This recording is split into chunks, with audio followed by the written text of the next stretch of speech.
नमस्कार दोस्तों, स्वागत है classes with Ravi sir YouTube channel पर। आज पढ़ेंगे दोस्तों हड़प्पा सभ्यता, सिंधु घाटी सभ्यता के बारे में। इससे पहले टॉपिक जो था दोस्तों, वो था आपका प्रागैतिहासिक काल, जिसमें पाषाण काल के बारे में पढ़ा था। दोस्तों, अगर वो वाला वीडियो नहीं देखा है तो प्लीज वो वाला वीडियो देखें, ताकि वो वाले वीडियो को देखने के बाद ये वाली चीज जो है ना अच्छे से समझ में आएगी। दोस्तों, हड़प्पा सभ्यता या सिंधु घाटी सभ्यता क्या है? हड़प्पा सभ्यता या सिंधु घाटी सभ्यता, यह सभ्यता सिंधु नदी तट के किनारे मिली थी। यानी कि ये जो सभ्यता है, जो कहाँ पर मिली थी दोस्तों? सिंधु नदी तट के किनारे। कहाँ पर मिली थी? सिंधु नदी तट के किनारे। इसलिए इस सभ्यता को सिंधु घाटी सभ्यता कहा गया है। इसलिए इस सभ्यता को क्या कहा गया है? सिंधु घाटी सभ्यता। और इसकी सबसे पहले जानकारी हड़प्पा की खुदाई से प्राप्त हुई थी, इसलिए इसे हड़प्पा सभ्यता कहा गया है। किसकी खुदाई से प्राप्त हुई थी? हड़प्पा की खुदाई से प्राप्त हुई थी। सिंधु घाटी सभ्यता के बारे में कहा जाए, यानी कि सिंधु घाटी सभ्यता 2500 ईसा पूर्व से 1750 ईसा पूर्व तक मानी जाती है। 2500 ईसा पूर्व से 1750 ईसा पूर्व तक मानी जाती है। सिंधु घाटी सभ्यता विश्व की पहली शहरी सभ्यता थी। जो हड़प्पा सभ्यता या सिंधु घाटी सभ्यता है, ये दुनिया की पहली शहरी सभ्यता थी। क्या थी दोस्तों? शहरी, यानी एक शहर की तरह सभ्यता थी। जैसे शहर में रहन सहन होता है, वैसी वाली सभ्यता थी। इस सभ्यता के बारे में अंग्रेज चार्ल्स मेमन ने सर्वप्रथम 1826 ईस्वी में इसकी जानकारी दी थी। जो चार्ल्स मेमन हैं, उन्होंने 1826 ईस्वी में इसकी जानकारी दी थी। इसके बाद दयाराम साहनी ने 1921 में हड़प्पा की खोज की। दयाराम साहनी ने 1921 में हड़प्पा की खोज की और अखाल दास बनर्जी ने 1922 ईस्वी में मोहनजोदड़ो की खोज की। दोस्तों, मोहनजोदड़ो और हड़प्पा ये दो प्रमुख शहर हैं। ये दो प्रमुख नगर थे दोस्तों। ये दो प्रमुख नगर हैं, जिसमें जिनके बारे में दोस्तों हड़प्पा सभ्यता, सिंधु घाटी सभ्यता में विशेषकर विवरण दिया गया दोस्तों। विशेषकर अवशेष मिले हैं दोस्तों, हड़प्पा और मोहनजोदड़ो।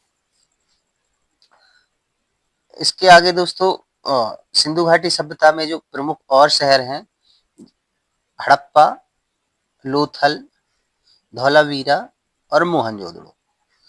दोस्तों देखो, इनमें जो दिखाए गए हैं ये अवशेष हैं दोस्तों। क्या है? अवशेष है सिंधु घाटी सभ्यता के बारे में। यानी कि वहां का जो सामाजिक जीवन था वो कैसा था।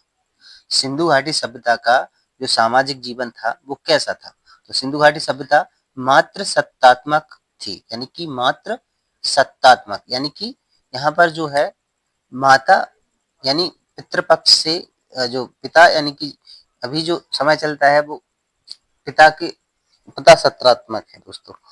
वो जो सिंधु घाटी सभ्यता थी उसमें मात्र सत्तात्मक थी, यानी कि माँ माँ का विशेष दर्जा रहता था दोस्तों।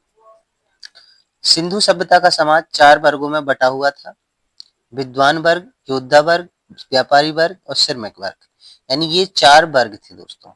यानी कि जो अभी कहा जाए, जैसे 4 वर्ग होते हैं: विद्वान, यानी जो जिसमें विद्वान लोगों की, और योद्धा यानी कि जो लड़ाई के लिए, व्यापारी यानी जो व्यापार करने के लिए, श्रमिक यानी जो मजदूरी करने के लिए होते हैं। सिंधु घाटी सभ्यता में भोजन, तो सिंधु घाटी सभ्यता के लोग शाकाहारी और मांसाहारी दोनों प्रकार के भोजन करते थे। यानी जो सिंधु सभ्यता के लोग थे वो शाकाहारी भोजन भी करते थे और मांसाहारी, यानी दोनों प्रकार के भोजन करते थे। सावधान प्रणाली के बारे में कहा जाए तो सावधान प्रणाली, सिंधु सभ्यता के लोग अपने मृतकों को 3 प्रकार से अंतिम संस्कार करते थे। कितने प्रकार से? 3 प्रकार से: पूर्ण समाधान, आंशिक समाधान और दाह संस्कार। पूर्ण समाधान में क्या होता था दोस्तों? जो मृतक है उसको मिट्टी में दफना दिया जाता था दोस्तों। क्या किया जाता था? दफना दिया जाता था। और आंशिक समाधान में दोस्तों ऐसे खुले मैदान में छोड़ दिया जाता था, पक्षियों को खाने के लिए, जानवरों को खाने के लिए। और बाद में जो हड्डियां बचती थी उनको दफन कर दिया जाता था। और दाह संस्कार में दोस्तों आग में जलाया जाता था दोस्तों। क्या किया जाता था? आग में जलाया जाता था। इसके बाद दोस्तों आगे पढ़ेंगे, ये जो प्रमुख शहर है सिंधु घाटी सभ्यता में, जैसे हड़प्पा, ये जो प्रमुख शहर है सिंधु घाटी सभ्यता का, जो स्थित है वो कहाँ, मतलब जो हड़प्पा है जो इस समय स्थित है वो है मोंटगोमरी पाकिस्तान में। कहाँ पर स्थित है दोस्तों? हड़प्पा जो है मोंटगोमरी पाकिस्तान में, और रावी नदी पर स्थित है, यानी रावी नदी जो है ना उसके तट पर स्थित है। मोंटगोमरी पाकिस्तान में स्थित है हड़प्पा। और जो खोजकर्ता थे वो थे दयाराम साहनी। 1921 ईस्वी में दोस्तों, कब की गई थी? 1921 ईस्वी में की गई थी दोस्तों। जो हड़प्पा में जो अवशेष मिले हैं दोस्तों, R37 समाधि स्थल, यानी कि ये जो समाधि मिली है, एक लकड़ी का ताबूत मिला है। लकड़ी का ताबूत जहाँ क्या होता है, जिसमें मनुष्य को दफनाया जाता है, वो होता है लकड़ी का ताबूत, यानी कि वो भी मिला है, उसके अवशेष मिले हैं। R37 की समाधि स्थल मिला है, लकड़ी का ताबूत मिला है दोस्तों। इसके बाद दोस्तों मोहनजोदड़ो, अगरा जो नगर है मोहनजोदड़ो, जो स्थित है लरकाना प्रांत पाकिस्तान में। कहाँ पर है दोस्तों? लरकाना, जो कि लरकाना प्रांत कहाँ पर है? पाकिस्तान में। लरकाना में स्थित है। लरकाना जो कहाँ है? पाकिस्तान में दोस्तों। नदी सिंधु नदी पर स्थित है। मोहनजोदड़ो जो है वो किस नदी पर स्थित है दोस्तों? सिंधु नदी पर। उसके खोजकर्ता हैं राखलदास बनर्जी। कब की गई थी खोज? 1922 में। यानी मोहनजोदड़ो की खोज 1922 में राखलदास बनर्जी द्वारा की गई थी, जो कि स्थित है लरकाना प्रांत पाकिस्तान में, सिंधु नदी पर स्थित है। जो अवशेष मिले हैं, विशाल स्नानागार, अन्नागार, कांसे की नृत्य करती नारी की मूर्ति, यानी कांसे की नृत्य करती हुई नारी की मूर्ति मिली है दोस्तों। अगला शहर है लोथल, जो कि स्थित है अहमदाबाद गुजरात में, नदी भोगवा नदी पर। कहाँ पर? भोगवा नदी पर। इसके जो खोजकर्ता हैं रंगनाथ राव। यानी जो लोथल है ये जो कहाँ पर है? भोगवा नदी पर, जो कि समुद्र के किनारे जाकर मिली हुई है। इसके अवशेष विशाल बंदरगाह है। विशाल बंदरगाह है यानी कि जो पुराने समय में व्यापार करने के लिए जगह थी वो बंदरगाह की, तो वो विशाल बंदरगाह लोथल में मिला है दोस्तों। रोपड़, अगला नगर है रोपड़, जो कि स्थित है रोपड़ पंजाब में। रोपड़ कहाँ पर स्थित है दोस्तों? पंजाब में। जो कि नदी कौन सी नदी पर स्थित है? सतलज नदी पर। इसके जो खोजकर्ता हैं वो हैं वीवी लाल। 1955 ईस्वी में इसकी खोज की गई थी, और लोथल की खोज 1953 ईस्वी में की गई थी।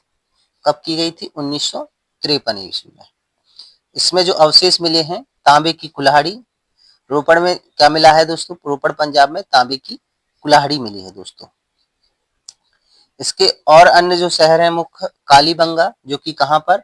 गंगानगर गुजरात में स्थित है। कालीबंगा जो है गंगानगर राजस्थान में दोस्तों। कहाँ पर है? राजस्थान में। नदी कौन सी है? घग्गर नदी पर। कौन सी नदी पर स्थित है? घग्गर नदी पर। अवशेष क्या मिले हैं दोस्तों? कांच एवं मिट्टी की चूड़ियां। कांच मिला है दोस्तों, और मिट्टी की चूड़ियां, यानी कांच की चूड़ियां और मिट्टी की चूड़ियां। अगला नगर था आलमगीर, जो कि उत्तर प्रदेश में है दोस्तों। जो स्थित है कहाँ पर? मेरठ उत्तर प्रदेश में। कौन सी नदी के किनारे है? हिंडन नदी किनारे है, जो मेरठ से होकर जाती है हिंडन नदी। इसके जो खोजकर्ता हैं वो है यज्ञदत्त शर्मा। कौन है दोस्तों? यज्ञदत्त शर्मा। जो अवशेष मिला है दोस्तों वो है रोटी बेलने की चौकी। क्या है दोस्तों? रोटी बेलने की चौकी। अन्य प्रमुख शहर भी हैं दोस्तों सिंधु घाटी सभ्यता में, जिसमें रंगपुर, जो कि काठियावाड़ गुजरात में है। रंगपुर कहाँ पर है दोस्तों? काठियावाड़ गुजरात में। कहाँ पर? कौन सी नदी किनारे? भादर नदी किनारे। जो रंगपुर है वो कहाँ पर है? भादर नदी के किनारे। चहुंदड़ो पाकिस्तान में है, सिंधु नदी पर है दोस्तों। चहुंदड़ो कहाँ पर है? पाकिस्तान में, जो कि कहाँ पर है? सिंधु नदी पर। इसके बाद अगला जो शहर है सुरकोटडा, जो कि कच्छ गुजरात में है। कहाँ पर है? कच्छ गुजरात में। इसका अगला शहर है बनावली, जो कि हिसार हरियाणा में पड़ता है। ये नगर मिला है कोट दीजी खैरपुर सिंध पाकिस्तान, यानी कि ये भी सिंधु नदी पर है।